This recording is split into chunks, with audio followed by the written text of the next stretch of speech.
Now, let's budget 100,000 Kenyan shillings at the end of the month. By the way, that is equivalent to 1,000 US dollars if you want that amount of money at the end of the month. Now, how exactly do you plan for it? All right, and by the way, I'm going to use 3 case scenarios of 3 different people. Because a lot of people are telling me, hey, Joseph, how do you budget the 100,000 Kenyan shillings or something or so? Let's get to the point. Now, see, I'm going to have myself person A, I have the B, and I have the C. See, now, the person A, guess what happens? This is a single person. This person is not married.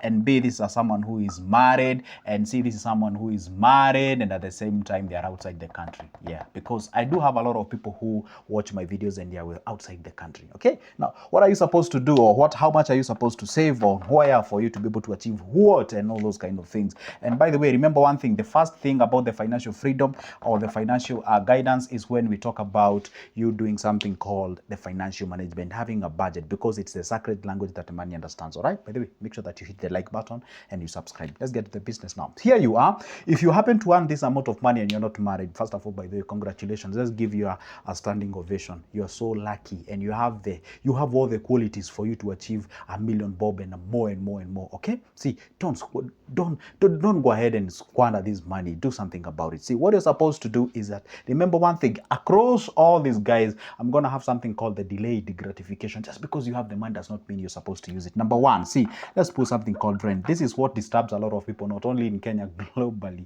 If you do not pay someone's rent, you're gonna find yourself into problem. See, if you earn 100,000 Kenyan shillings at the end of the month, 100K, remember what I said last time, you're not supposed to pay a rent that is above 30% of your salary. That means that if you're earning 100,000, the 30% of 100,000 is 30,000. So do not pay a rent that is equivalent to 30,000 or beyond. Put it below. So if you pay a house rent worth 35,000, guess what? Financially, you are lost. So you're not supposed to pay that, okay? So if you're single, I mean, for God's sake, what are you doing in a house worth 25,000 at the end of the month? Come on, you can't even live in a 5,000. Okay, fine. Let me be a bit logical. If maybe say you're living in a cities like Nairobi, say you live in a comfortable home, pay your house like 8,500. Come on, 8,500. Okay, you need to sacrifice yourself. 8,500. Okay, now let's go to the next level. If you're having a family and you blah blah blah and those kind of things, let's be logical. How much would you pay if you're having a family or something? Let's say you grab yourself like a 2-bedroom house or something, or so. Let's say you pay around 15,000. 18,000, around there. Let's give it an average of 18,000. Okay, 18,000. Let's even say you need like 3-bedroom house or something also. Let's give it at around 22,000. Okay, 22,000. That's what you're supposed to pay for your rent. And how about you're doing the same if you're married and what have you? Well, again, depends. You're married with 1 kid and what have you. If you're married with how many kids and what have you? Let's give it an average of around let's give it an average of 18,000 or something or so. Remember one thing, there's a difference between you being married outside the country and you being married within this country. Why? See, if you are outside the country, it means that you really need to save a lot. You really need to save a lot, because the whole essence or the point of you being outside, and not to sustain people, not because you want them to eat, drink, and do all those kind of things. As much as they want to drink, eat, and do all those kind of things, you need also to develop yourself. Let's go to the next thing that disturbs a lot of people. These are the utilities. Utilities here, you can set aside something like 5,000. No, you don't use 5,000 if you're using if you're single by yourself, unless maybe you have some Wi-Fi in your house, water, electricity, what have you. Let's give it at around 5,000, sure. Let's give it at 5,000. Of course, I know this is quite heavy, but it's quite high. Utilities on this side, you can give it at around 7,000. This particular point, utilities, you can as well give it at 7,000 around there. But again, this is quite a lot of money. If you ask me, I would say this utility here, this is the normal price that you're doing. But if you ask me, I would say let's put it around like 3,500. Put this one at around 4,500 and put this one again at 4,500. That's what you do. Now, what happens, I'm not going to go ahead and say, hey, do shopping with this, send your mother, your father, all those kind of. By the way, I'm always interested with 3 things. If you can budget about these 3 things, even if you were to squander the rest of the money, I don't care. 1, on your rent, make sure that at least you have somewhere. 2, on your food. How much do you use if you are the guy? And by the way, if you're single earning this amount of money, stop eating out like all the time and every time. Make sure that at least you cook by yourself. Avoid all those expensive coffees. If you grab them once in a life, not really a lifetime, brother, but if you grab them, let's say once in a month, you're good to go. All right. And if you're going to do the thing, you're going to drink somewhere, don't flash to people and show them that you have a lot of money. The whole point is not proving to people that you have cash, okay, but proving to your yesterday that you're doing better. Now, see, when it comes to food, again, at this particular point, set aside something like, at this particular point, talk about 10,000 around that particular point, all right? And I know if you're eating outside, you can actually utilize a lot of money on that category. If you're having a family here, put it at 20,000, all right? Obviously, so if you have a family, they need to eat, and they eat healthy, because by the way, if you eat better, you're going to avoid some other expenses like the health things and what have you. The same applies. You can actually put your 20,000 on this end, okay? See, when it comes to food, we don't negotiate a lot, but again, one thing that you're supposed to understand is it doesn't make any sense. You are living single, you're paying 20,000, someone who is married using the same amount of money. There's something wrong. Either the people who are married, they're denying themselves much, or maybe something wrong. You are a misuser. You misuse your money. Now, see, the last thing that I'm going to talk about, you're going to put the school fees and what have you. Again, depends on how. Maybe if you have a debt, you can as well include it here and all those kind of things. Now, let's talk about the most important thing that I do talk about in this channel. This channel, we talk about investment, savings, and what have you. So how much are you supposed to save? Generally, we say you're supposed to save at least 20% of your salary at the end of the month. So you see now, 20% of 100,000, that is 20,000. 20,000, that's like $200, okay? Now, see, 20,000 at the end of the month depends on who is saving. For example, if someone who is saving at 20,000, for example, if you're married and you're having this, if you can save 20,000 at the end of the month, I'm at peace, I'm okay. By the way, I don't have any problem with that. If you can manage to, by the way, if you're married, if you get your 100,000, boom, if it just shows up immediately, get the 20,000, save it. Should I use accumulate it, store it somewhere, invest it. Well and good. By the way, if you are to subject this amount of money in a money market fund continuously, by the way, assuming that you are not even getting any interest, 20,000 at the end of the year, that's 240,000. Am I right?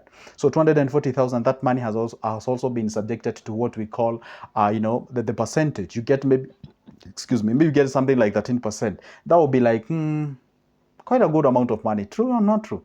Close to 30,000 on top of this, you can get yourself like 260, 270,000 around there. See, and you keep on plowing back that amount of money. Again, as you spread your tentacles listening for an opportunity that is out there. Remember one thing, these areas that I talk about, investments and money market fund, bills and bonds, those are more of capital preservations. And if you want them to make you rich, then you have to leverage on time. And I say time, I mean like quite over time. So it means that the most thing that can actually hasten the period of you accumulating wealth is when you get yourself into investment, solving people problems, solving what we call high valuable problems that actually pays better. Okay. Now, see, if you go to the other section here, at this particular point, this is 20% of what you earn, 20%. That's okay. If you go to this guy who is married and outside the country, I would say when you're outside the country, focus on saving more. Yeah, I know I've not answered here. I'm coming here. See, I would say focus more. I always suggest to people, if you can manage to save at least 40% of what you're earning, if you're somewhere. See, we have a lot of Kenyans who work in Gulfs. We have a lot of Kenyans who work outside the country. So maybe you are, whatever the country it is, okay, that you are in. If you can manage to save at least 40% of the money that you're earning.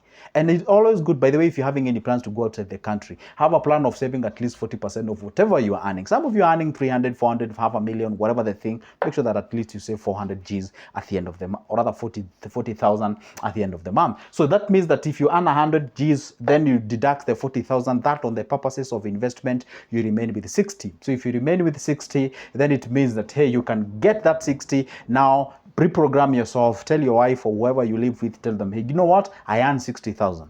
Sometimes a little bit of a good lies when it comes to finances is better. When I say lies, I don't mean like you deny them to tell them how much you earn. I mean like, see, this kind of a lies, if you realize maybe they are squanders. But if you realize they are good partners, hey, come on, you can be able to do something. Well, that is according to, I did not say you tell people how much you earn. For me, I choose not to. For me, I choose not to tell anybody, including a partner. I cannot share that, okay? See, now the point is 40,000. Now you take this 40,000, continuously put it in an investment. But obviously, when you're outside the country, well, you don't think about businesses because businesses requires you to be there present, doing something about it. So this 40,000, put it somewhere whereby you're preserving your capital, be it a bill, bond, money market fund, whatever you think it is, put it out there. Now let's go to the single guy.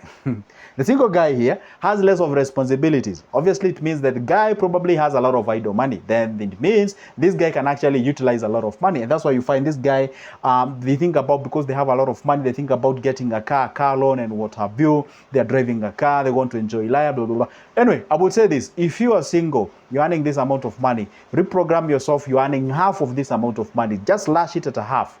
get the 50 G's, put it in an investment because you're looking forward to having more responsibilities. By the way, guys, did you know the more you grow old, the more responsibilities that you have? Absolutely. Then it means it's good to make sure that you focus on saving more. See, if you're earning 100 G's on this, have it by 2, then it means 50K. See, this is 50K, focus it towards what? An investment. For God's sake, 50,000, you can be able to survive by yourself. You know why? There's someone who is earning 30,000 at the end of the month. You know why I'm trying to explain my point on this point? Why? Most of the people tell me, hey, Joseph, I cannot be able to survive on 50,000. That's too way. No, I'm just want to shed a little bit of light with you. So there's someone who is earning way less than that what you're actually earning. That is 30,000. This guy has 2 kids. They eat, they drink, they do everything. True. Now, here you are. I'm telling you, take the half of what you earn, put it in an investment. Okay, and be a little bit aggressive. And the 50,000 that you're actually living on, this is where you deduct your black tax, where someone calls you back at home, help us with this, or support us with this. This is where you get that amount of money. This is where you pay your electricity, you pay your rent, you pay your everything and anything and everything, the entertainment. You know you are secured. Why? This is what I'm trying to drive at. If you are single, make sure that at least each and every period of 2 months, the first month, the second month, you have saved amount of money that is equivalent to that what you usually do what? Earn per month. For example, if you save the first 50, the second 50, you have 100K. That it means at every rate of 2, you catch up with 1 month. Am I making sense? Why? You see, have you ever been in a situation whereby you work from January all the way to December, but I ask you how much have you saved? Let's say maybe you earn that 100,000, and I ask you how much have you saved? You tell me I've saved 100,000 in this year, and you earn 100,000. And then it means you are using 12 months, or let me call it 11 months, to make sure that you've saved the same amount of money that you earn in a month. So when you are single, I would say 2 to 3 months. Make sure that you've already catch up with that amount of money that you earn. Why? Say what if, for example, then it means by the time now you're clocking the 12th month of the year, at the end of the year, you have saved for 6 months. Then it means at least 6 months, quote unquote, have gone to waste. But 6 months, you can actually account for the 6 months. So if you have a family, I usually recommend 4 to 5 months. So if you have a family, I recommend 4 to 5 months. Why? See, for example, if you can take 1, 2, 3, 4 months, then you save amount that is equivalent to that what you actually earn per month. Then it means you're gonna have 3 4s, because a year is made up of 3 4s. The first 4, the second 4, and the third 4. The first 4, 8 months, the third 4, get your 12 months. Then it means at the end of the year, you're gonna have the 100,000, 100,000, and 100,000. You're gonna have yourself at least 300,000. If it becomes a little bit hard, then you can go with 5, and some few. Because when you say 5, you're gonna have yourself like 200, and then you're gonna have something. Probably that's gonna also go around this 20%. So if you're outside the country, I would say make it at least 3 to 4. I hope I'm making sense. At least here is 1 is to 2, 4 is to 5, 3 is to 4. That's a very good formula if you can apply it, whereby you say within 3 months and 4 months, I usually catch up with 1 month equivalent. I'm saving equivalent to that what I earn in a month.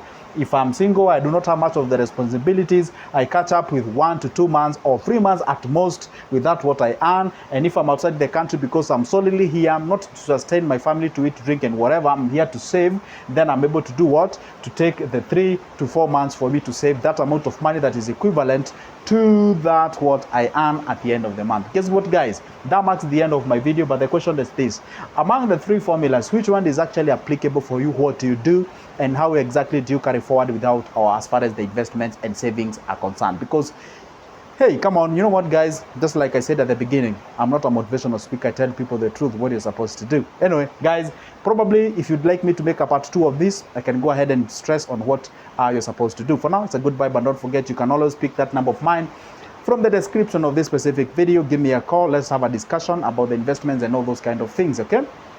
Because you really need to have, a clear instruction, or rather not instruction, but rather understanding on whatever you're getting yourself into as far as the investments are concerned. For now, it's a goodbye, but don't forget, hit that like button, make sure to subscribe, and leave a comment down below. Tell me where you're watching me from. For now, it's a goodbye. See you in the next one.